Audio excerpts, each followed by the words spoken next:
तो सबसे पहली बात, ये जो गीता नाम की पुस्तक है, ये क्या है, क्यों ये लिखी गई थी, एक तो इसके बारे में बेसिक सी जानकारी जो पता ही आपको, बस एक रेफरेंस के तौर पर ध्यान रखें। गीता एक पुस्तक नहीं, पुस्तक का अंश है। कौन सी पुस्तक का अंश है? महाभारत का अंश है। हमारे दो सबसे महत्वपूर्ण महाकाव्यों में जो रामायण है उसका संबंध नैतिकता से ज्यादा है और महाभारत का संबंध यथार्थ से ज्यादा है। रामायण सिखाती है कि जीवन कैसे जीना चाहिए, महाभारत सिखाती है कि जीवन कैसा हो जाता है। तो घरों में आमतौर पर रामायण होती है, महाभारत होती है, महाभारत हो जाती है। हर घर चाहता है कि उसके अंदर रामायण हो, पर होती है महाभारत उसके अंदर। तो महाभारत का मतलब ये क्या, महायुद्ध हो जाता है, झगड़ा फसाद ये सब होता रहता है, ठीक है। तो महाभारत के युद्ध की कहानी आपको पता ही है कि युद्ध का प्रसंग है। युद्ध में एक ही परिवार के दो हिस्सों में युद्ध है, एक तरफ अर्जुन है, दूसरी तरफ गुरु द्रोणाचार्य और अर्जुन के सारे कजन्स 99 कजन सामने खड़े हुए हैं।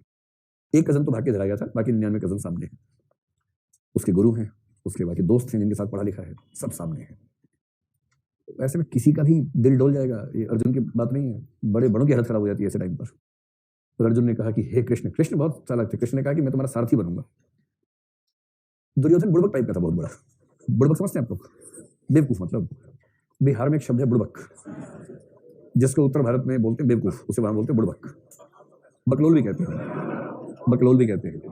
हालांकि बकलोल में एक दूसरी छवि ये है, जो ज्यादा और बेकार बातें बोलता रहता है, उसके लिए ज्यादा चलता है। लेकिन हाँ, जो बुड़बक है अगर बोलेगा तो बकलोल कहलाएगा उसके बाद, ऐसा भाव आता है। तो दुर्योधन बुड़बक था। कृष्ण जी सो रहे थे, दुर्योधन पहुंचा, उसमें युधिष्ठिर पहुंच गए। तो दुर्योधन से पूछा, पहले बताओ कि तुम्हें क्या चाहिए? उसने कहा मुझे आपकी सेना चाहिए, पूरी सेना, बहुत बड़ी सेना। कृष्ण बोले ले जाओ।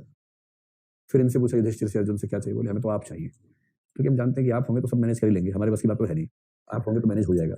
कृष्ण बोले ठीक है, मैं तुम्हारा हुआ। तो क्या बनेंगे? लड़ूंगा नहीं। बोले चक्र तो है ही ना मेरे पास यार, चक्र तो है। तो अंत में दिक्कत आएगी, चक्र को बोलेंगे जाओ सब निपटा के आओ। वो स्वचालित सेल्फ गाइडेड मिसाइल है, जो integrated programme for self guided missile से भारत का। तो कहां से शुरू होता है? कितना खतरनाक था, चक्कर को बताने किसको जाके मारना है, ठीक पते पे जाता था, उसी को मार के लौट के आता था, वहीं स्टैंड में खड़ा हो जाता था। उसके बाद इतना एडवांस हमारे पास हथियार थे। कृष्ण ने कहा कि मैं ये सब नहीं करूंगा, चक्र रख लेंगे, बांसुरी भी रख लेंगे, कहीं काम आएगी तो बजा लेंगे उसको भी, लेकिन मूल रूप से मैं तुम्हारा सारथी बनूंगा अर्जुन। अर्जुन को भी लगा कितनी बढ़िया बात है। एक जो किसी ने सुनाया एक बार कि एक बार अमिताभ बच्चन अपनी गाड़ी से जा रहा था, उसका मन हुआ कि मैं ड्राइव करता हूँ। ड्राइवर से कहा तुम साइड में बैठो, मैं ड्राइव करूंगा। अब वो बेचारा क्या बोलेगा, हाँ सर आइए, चलाइए आप चलाइए।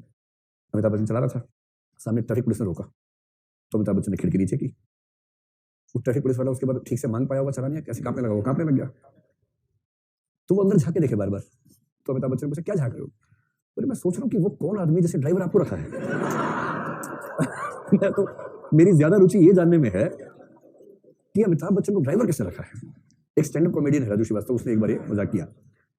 तो बात सही है, कृष्ण को ड्राइवर रख लिया अर्जुन ने, कृष्ण सारथी और अर्जुन रथ।